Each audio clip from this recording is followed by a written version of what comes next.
Hay un tema de mucha preocupación que nace en el capítulo 7 del Evangelio de Mateo, del verso 21 al 23. Y esas palabras que dijo Jesús traen el tema en la iglesia, pero desconocidos en el cielo. ¿Quieres saber quiénes están en la iglesia, pero están desconocidos en el reino de los cielos? Bienvenidos a Principios Bíblicos. Mi nombre es Víctor Lazo y ya comenzamos.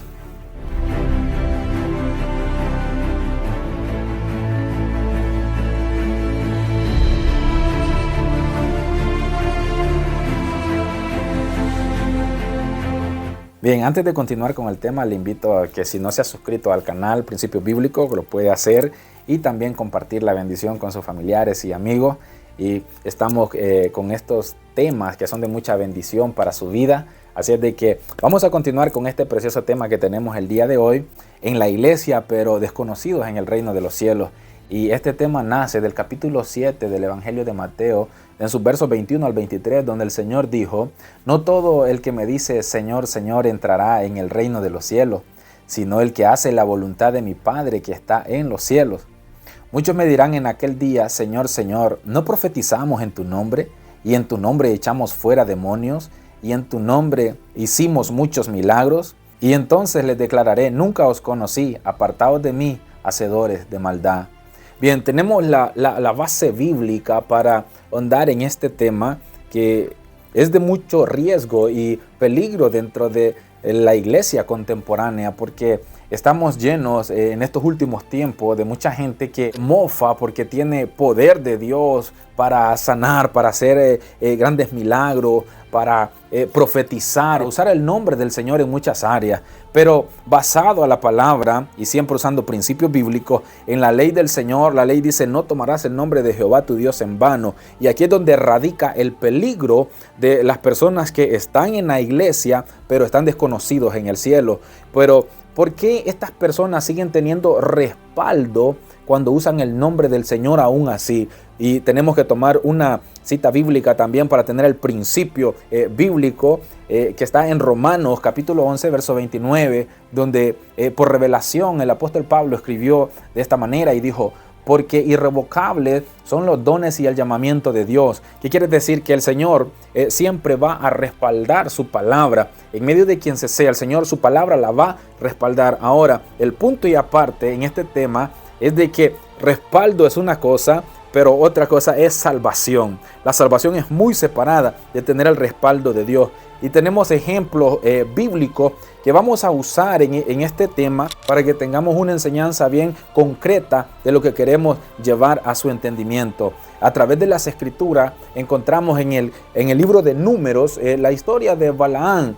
Y nosotros conocemos muy bien esta historia cuando el rey Balac mandó a llamar a Balaam, que era conocido por profeta de Dios. Y en el libro de Números, del capítulo 22 hasta el capítulo 24, se está enfocando bastante en Balaam, de cómo se pervirtió en su camino siendo un hombre de Dios y fue llamado y fue persuadido por la avaricia. Y aquí es donde vemos el peligro que acarrea o puede acarrear a alguien que se desvía de la doctrina del Señor. Ahora, tenemos unos escritos, unos ejemplos muy importantes para usar como refuerzo para este tema. Y esos versos los encontramos en la segunda carta del apóstol Pedro, en el capítulo 2, verso 12 en adelante, dice de la siguiente manera: pero estos, hablando mal de cosas que no entienden, como animales irracionales, nacidos para presa y destrucción, perecerán en su propia perdición, recibiendo el galardón de su injusticia, ya que tienen por delicia el gozar de deleites cada día. Estos son inmundicias y manchas, quienes aún mientras comen con vosotros, se recrean en sus errores. Tienen los ojos llenos de adulterio, no se sacian de pecar, seducen a las almas inconstantes, tienen el corazón habituado a la codicia y son hijos de maldición. Han dejado el camino recto y se han extraviado siguiendo el camino de Balaam, hijo de Beor, el cual amó el premio de la maldad y fue reprendido por su iniquidad, pues una muda bestia de carga, hablando con voz de hombre, refrenó la locura del profeta. Estos son fuentes sin aguas y nubes empujadas por la tormenta, para los cuales la más densa oscuridad está reservada para siempre. Pues hablando palabras infladas y vanas, seducen con concupiscencia de la carne y disoluciones a los que verdaderamente habían huido de los que viven en error. Les prometen libertad y son ellos mismos esclavos de corrupción, porque el que es vencido por alguno es hecho esclavo del que lo venció. Ciertamente, si habiendo ellos escapado de la contaminación del mundo por el conocimiento del Señor y Salvador Jesucristo, enredándose otra vez en ellas, son vencidos, su postrer estado viene a ser peor que el primero. Porque mejor les hubiera sido no haber conocido el camino de la justicia, que después de haberlo conocido, volverse atrás del santo mandamiento que les fue dado. Pero les ha acontecido lo del verdadero proverbio: el perro vuelve a su vómito y la puerca lavada a revolcarse en el cieno.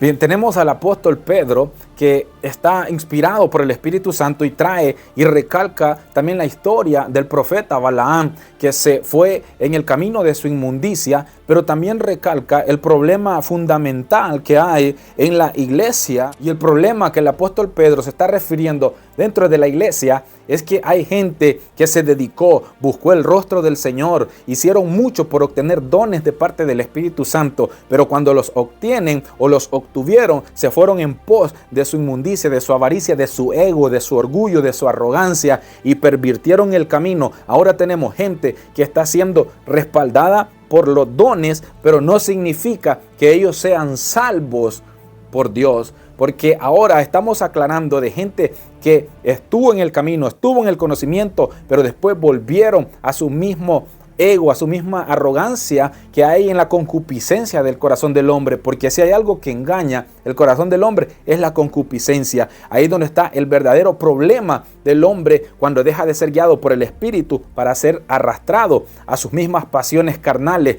y después exhibirlo de Dios con arrogancia, con orgullo, para exhibirse. Por eso vemos hoy grandes hombres que hacen grandes milagros, hacen grandes señales y la gente va en pos de ellos, pero en realidad son hombres que están enviciados y están mal enseñando a cantidades, a multitudes de gente que andan detrás del hombre, detrás de la misma avaricia a la cual ellos ya fueron cautivos. Y nótese que la carta también de Judas nos trae y recalca y apoya mucho lo que el apóstol Pedro dijo en esos escritos del capítulo 2 de la segunda carta. Y la carta de Judas dice así en el verso 10 al 12: pero estos blasfeman de cuantas cosas no conocen, y en las que por naturaleza conocen se corrompen como animales irracionales. Hay de ellos porque han seguido el camino de Caín y se lanzaron por el lucro en el error de Balaam y perecieron en la contradicción de Coré. Estos son manchas en vuestros ágapes, que comiendo impúdicamente con vosotros se apacientan a sí mismos. Nubes sin aguas, llevadas de acá para allá por los vientos, árboles otoñales sin fruto, 2 veces muertos y desarraigados. Y mire cómo termina en el verso 16.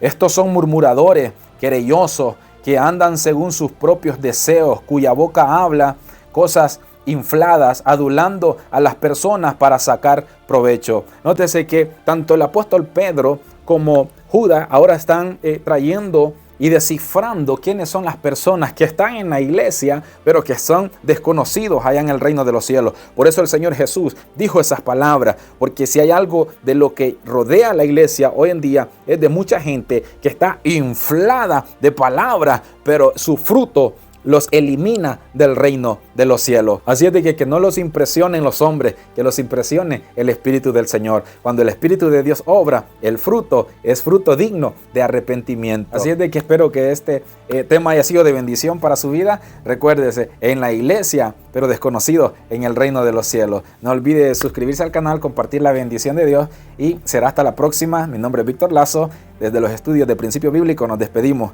La paz de Dios con cada uno de ustedes.